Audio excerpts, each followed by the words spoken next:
দিচ্ছে। হ্যাঁ, তুমি কান্না করলে ওরা তো আম্মুকে আইসিইউতে আর আসতে দিবে না। আইসিইউতে আসতে না দিলে তখন তুমি মা কাকে ডাকবে? তুমি আস্তে আস্তে ঘুমাবে, দুষ্টামি করবে না। হ্যাঁ, কান্না করবে না। মা মাথা চুলকা দিচ্ছি, ঘুমাও।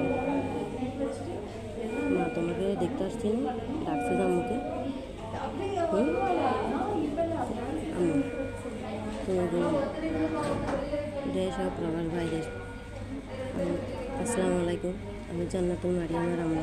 আমি আইসিইউতে আসছি। আমি তো আপনাদেরকে আমার মেয়ের কোনো নিউজ দিতে পারিনি, আপডেট দিতে পারতেছি না, কারণ জান্নাতুল আইসিইউতে নিয়ম নেই ছবি তোলার, ভিডিও করার। তো তাও আমি আসছি। এখন নার্স একটু কম, সেই কারণে ছোটোখাটো করে একটা ভিডিও করতেছি আমার মেয়ের।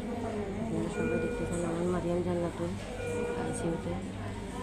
তা আমি তো আপনাদেরকে অনেকবার বলেছি, আজকে আপনাদের সাহায্য সহযোগিতার কারণে আমি আমার মেয়েকে স্কিনভিতে ট্রিটমেন্ট করতেছি। আর আমার মেয়ের আমি বলছিলাম 100% আইসিইউ লাগবে ও সার্জারির পর। এখন আইসিইউ লাগছে। আপনারা দেখছেন আমার তো নিজের 5 টাকা দেওয়ার সামর্থ্য ছিল না।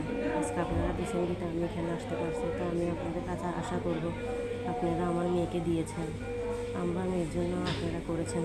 তো আপনারা যদি আরেকটু আমার মেয়ের জন্য করতেন তাহলে আমার আইসিইউ বিলতে আসতো, কারণ ওর মেডিসিনের একটা খরচ আছে, আইসিইউর একটা খরচ আছে।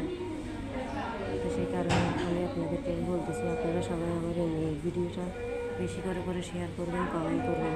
আর আপনারা সবাই আমার মেয়ের জন্য দোয়া করবেন। আমার মেয়ে যেমন কি অতি তাড়াতাড়ি সুস্থ সবল হয়ে যায়, আবার আপনাদের মাঝে দাঁড়াইতে পারে।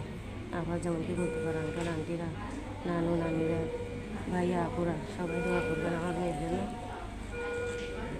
আমার মেয়ের অবস্থা সবাই তো দেখতে পাচ্ছেন।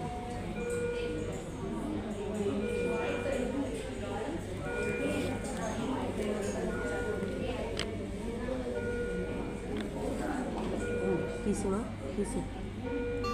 একটু ঘুমাও, আস্তে আস্তে ঘুমাও, ঘুমানোর চেষ্টা করো, আস্তে আস্তে আস্তে মা, আস্তে একটু ঘুমাও, ঘুমানোর চেষ্টা করো।